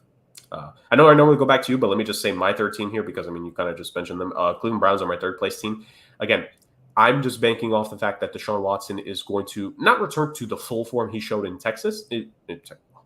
Texas, Texans, same thing. Not necessarily to the exact form he'll have had when he was at the peak of his powers in Houston, but I still think he's going to be, 3,500 plus yards, maybe flirting with a 4,000 yard season, consensually flirting, Deshaun, consensual. 4,000 yards, 25, maybe teetering on to 30 touchdowns. And like his last season in the league, he was hyper efficient. I don't think, yes, it was tough last season, but I don't think efficiency can necessarily go away for a guy like him at this stage of his career. Again, strictly speaking on the field here. Deshaun Watson, I think, is going to help make a big difference for this team. Nick Chubb, Myles Garrett, guys like that. I think the Browns are good. But again, I still think there's something that gets them a little bit below the top 2 teams in this division. But I also don't think that the room between them and the Steelers is a big gulf at all. Like, I'm going to guess who your 3rd team is potentially mentally. But I think it's very close when you consider you give the coaching advantage to the Steelers. I think both defenses have the talent. I just give that slight offensive edge, just talent-wise, to the Cleveland Browns compared to the Steelers. But again, very slight, very close with that. Who's your 3rd place team? I'm going to go with Pittsburgh. Again, I think that they're going to be like around 500. I expect Tomlin to hit that. I expect them to be in the playoff contention late in the season. And I do expect Kenny Pickett to maybe be a little more consistent, maybe take a step forward. But I don't think I don't think they're going to be any better in the division. As tough as this division is, I don't really see a lot of movement as of right now. Which is fair, which is more than fair because this is a naturally good, naturally talented division, to say the very least. And if you don't think it's there, you don't think it's there in terms of movement. All right, Justin, your 2023 AFC North champs and subsequent 2nd place are. So last year, I don't know if you remember. You flip-flopped. I remember. But I was very into the Ravens as that team.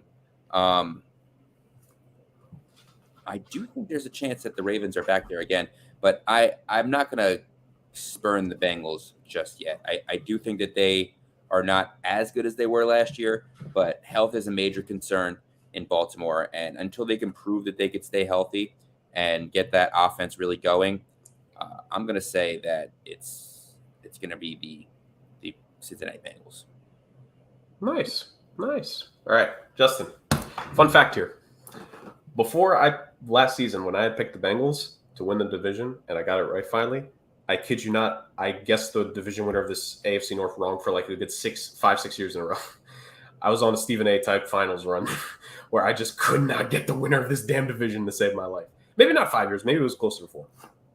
Definitely in college, I struggled picking the winner of this damn division.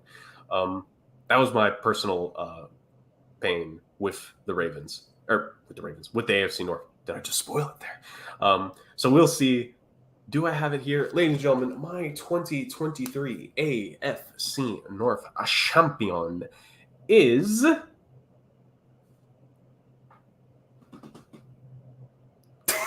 want to see how much further I could keep going. No, let me stop.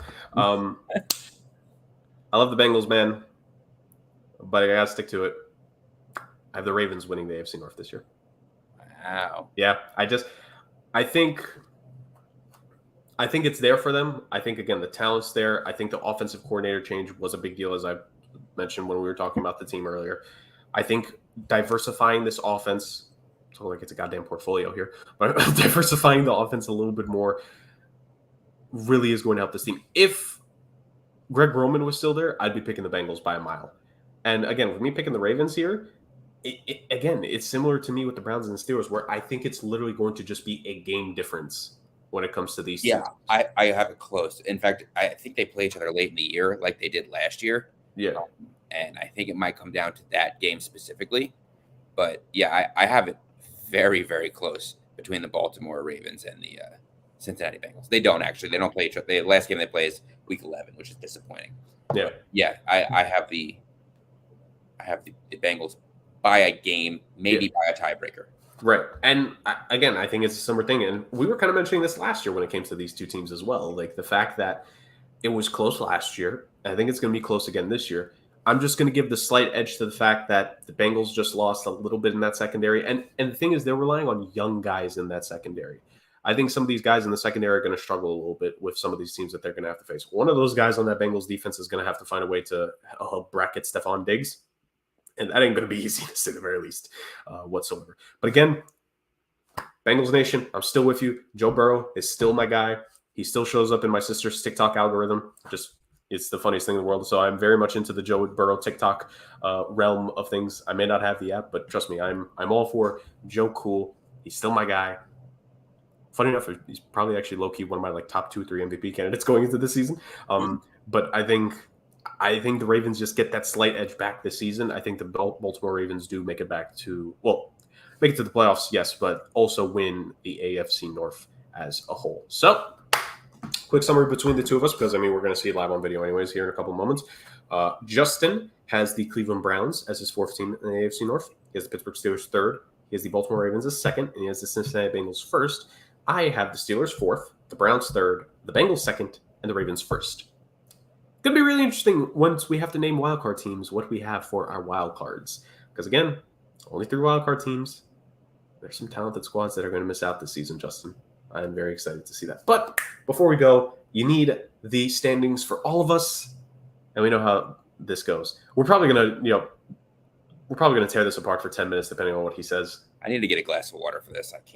I can't. Oh, this is going to be fun. So, what does the Podfather say for the AFC North? Pick time. As you can clearly see behind me, we got the new house here.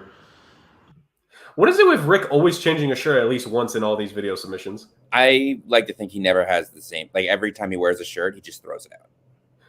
You did not even wash it? Just never again. Only once. All right. That's funny. All right. Continue, Podfather. Putting up the studio of chaos, and I want to show you my favorite room in the house as well. The kitchen, and this lovely, lovely blue color and brown cabinet, so it should be a lot of fun there. But let's get to the serious stuff here. The picks for the AFC North. 4th place, Cleveland Browns, 7-10. Yeah, I have this division being really, really good. I don't think the Browns are fully there yet, but I think they'll be a good enough team that we can maybe see some good efforts on their side. So I'll definitely give them a 7-10 mark. Good pieces all around for Kevin Stefanski's squad, but just a tough division, and 7-10. This is where I get controversial. 3rd place, Baltimore at 9-8.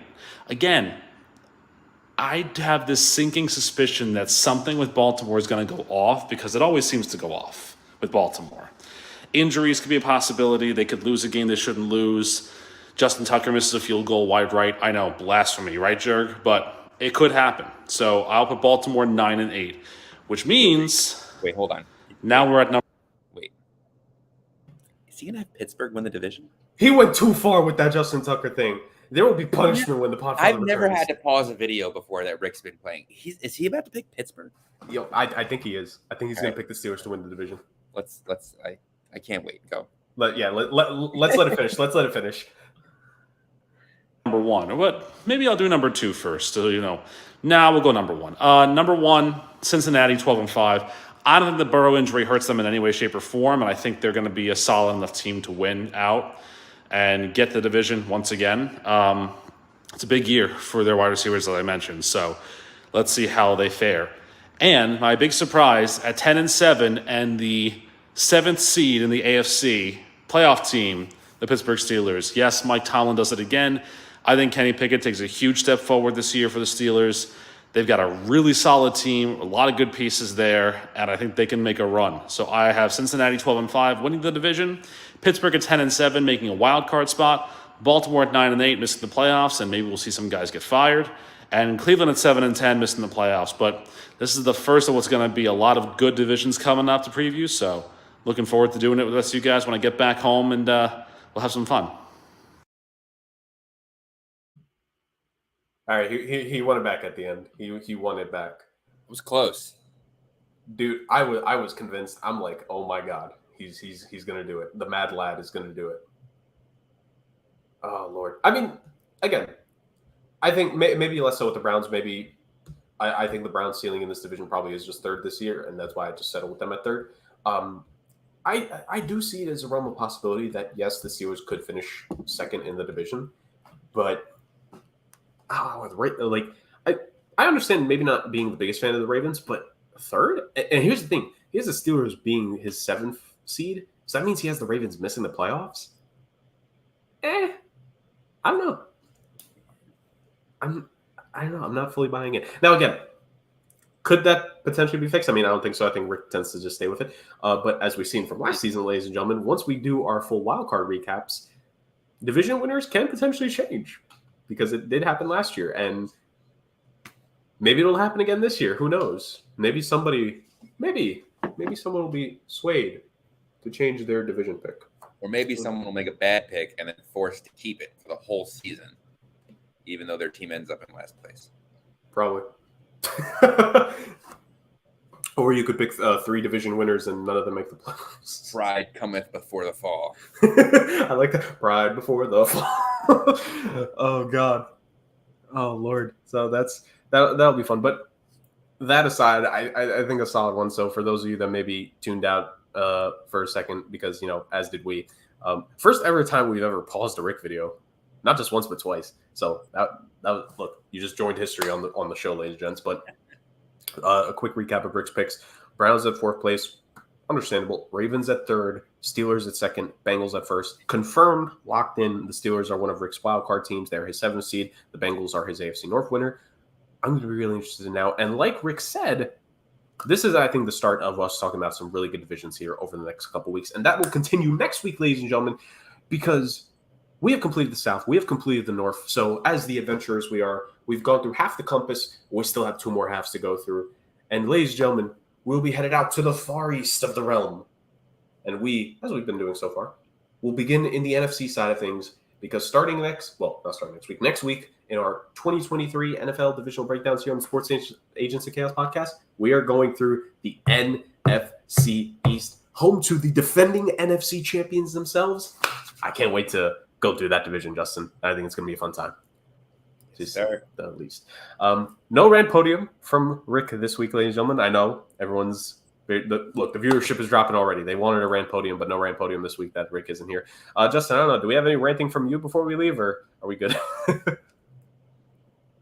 Save it for next week. Okay. We'll have Don't get excited. There's nothing lined up. Yeah, I know. But we'll be talking about the NFC East next week and the news that has since broken over the last couple of weeks. We've kind of been saving it to be topical when we talk about it. And, we know somebody signed with one of these teams. One of these teams was sold next week. We'll be going in the full breakdown of that and celebrating with Washington fans alongside you all. Maybe less celebrating considering who the selections will be. Or maybe Rick picks them to win again. Who the hell knows? In order to find that out, you need to tune in, ladies and gentlemen, to the Sports Agents of Chaos podcast here on a weekly basis. Really in the full swing of things. NFL divisional breakdowns continue. We're halfway through the divisions, 4 down, 4 to go, leading up to the start of the 2023 season and the return of our favorite, the Sports Agents of Chaos Pick Challenge. I'm excited, and fun times are ahead for us. More fun next week with games, more football talk with division breakdowns, and as always, if some of these picks are not clear enough, a bit more chaos. Thank you so much for joining us on this week's episode, beautiful people, and we will see you all next week.